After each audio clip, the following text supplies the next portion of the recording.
Ceux qui sont prêts à abandonner une liberté fondamentale, pour obtenir temporairement un peu de sécurité, ne méritent ni la liberté ni la sécurité. Bonjour.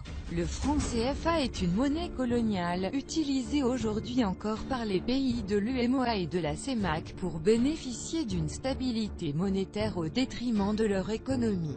Nous allons voir dans ce top 6 choses importantes sur le franc CFA. Allons-y.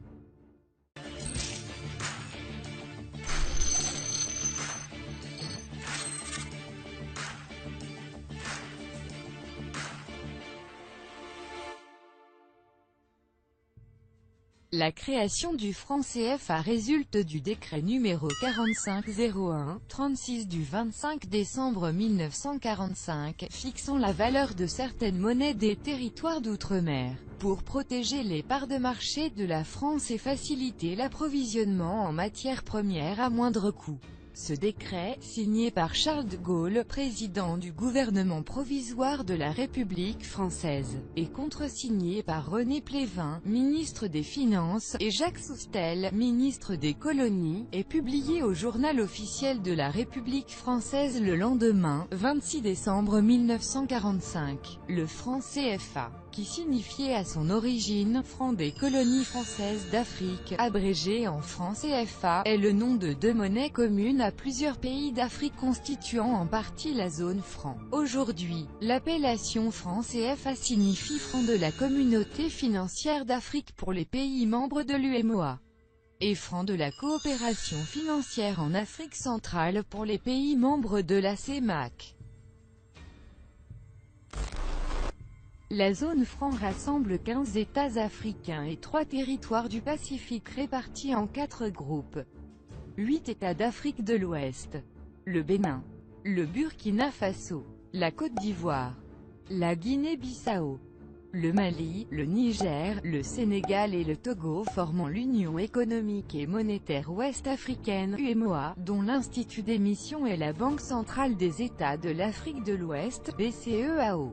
6 États d'Afrique centrale: le Cameroun, la République centrafricaine, la République du Congo, le Gabon, la Guinée équatoriale et le Tchad, formant la Communauté économique et monétaire de l'Afrique centrale, CEMAC, dont l'Institut d'émission est la Banque des États de l'Afrique centrale.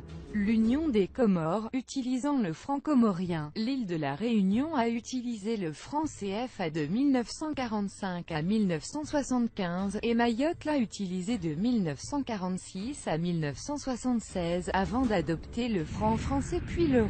Les 3 collectivités françaises du Pacifique: la Polynésie française, Wallis et Futuna et la Nouvelle-Calédonie, dont l'Institut d'émission est l'Institut d'émission d'outre-mer, IOM, utilisant le franc pacifique ou franc CFP, bien que les devises XOF de l'UEMOA et les XAF de la BEAC soient désignées communément par le même nom de franc CFA et aient actuellement la même valeur, elles ne sont ni interchangeables ni convertibles entre elles. Il ne s'agit donc pas d'une zone monétaire commune mais de 2 zones juxtaposées. Les pays de la zone franc doivent obligatoirement déposer 50% de leurs réserves de change auprès du Trésor public français. En 2014, la BEAC et la BCEAO disposaient d'un dépôt, respectivement, de 3 706 et de 5 605 milliards de francs CFA, environ 14,3 milliards d'euros, auprès du Trésor public. Ces comptes sont rémunérés au taux de facilité de prêt marginal de la Banque centrale européenne. Ce taux est aujourd'hui très bas, 0,3% depuis le 10 septembre 2014. En contrepartie, le Trésor français apporte sa garantie de convertibilité illimitée du franc CFA en euros. La conversion en euros se fait suivant une parité fixe au taux d'1 euro pour 655,985 francs CFA. La valeur externe du CFA est ainsi déléguée à une entité extérieure, le Trésor français, qui bénéficie de ces devises pour son propre financement. Les comptes d'opération servent d'indicateurs, ils sont une jauge. Ces comptes remplacent en quelque sorte le taux de change en tant qu'émetteur de signal. S'ils se remplissent, le Trésor français sait qu'il ne paiera pas de sa poche les euros remis aux banques centrales de la zone franc.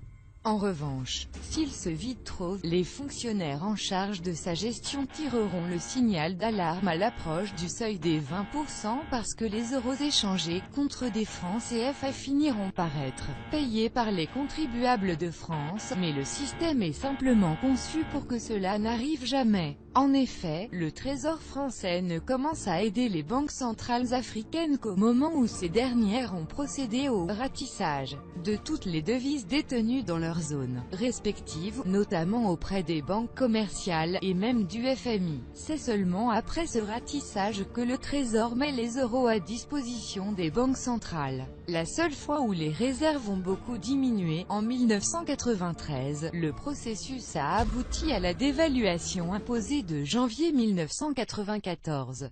Drôle d'assureur que le Trésor.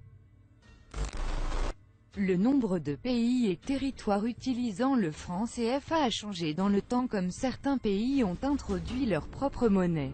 En 1960, la Guinée quitte et commence l'émission de francs guinéens, mais les services secrets français fabriquent des faux billets qui inondent la Guinée, accentuant ainsi ses difficultés économiques et le mécontentement populaire. 1962. Le Mali quitte et commence à émettre des francs maliens. 1973. Madagascar quitte et commence à émettre ses propres francs, le franc malgache, qui coïncidait avec l'ariari malgache, un ariari égale 5 francs malgaches. La même année, la Mauritanie quitte, remplaçant le franc par l'ouguiya mauritanien, un ouguiya égale 5 francs CFA. 1974. Saint-Pierre-et-Miquelon quitte pour le franc français. En 1975 et en 1976, La Réunion et Mayotte quittent respectivement le franc CFA pour le franc français puis passent à l'euro. En 1984, le Mali retrouve le club franc CFA. Quelques pays d'Afrique ont choisi d'adopter le franc CFA, bien que ces pays n'aient jamais été des colonies françaises. En 1985 et en 1997, la Guinée équatoriale et la Guinée-Bissau rejoignent respectivement le franc CFA. Les billets de francs CFA sont actuellement fabriqués en France par l'imprimerie de la Banque de France à Clermont-Ferrand, dans la région bordelaise. Sur chaque pièce et au recto des billets est représenté le logo de la BCEAO, un poisson-ci stylisé. Celui-ci représente une figurine en bronze employée anciennement pour peser l'or par les Akan, une population d'Afrique de l'Ouest installée principalement au Ghana et en Côte d'Ivoire. Dans leur mythologie, cette espèce incarne la puissance de la mer, la fécondité et la prospérité. Allez, dites-moi dans les commentaires ce que vous pensez du franc CFA. Devons-nous en sortir ou en rester et l'élargir tout en déléguant notre souveraineté monétaire pour une stabilité imaginaire? J'espère que ça vous a plu. Si c'est le cas, mettez un énorme like. Et n'oubliez surtout pas de vous abonner. À la prochaine, goodbye.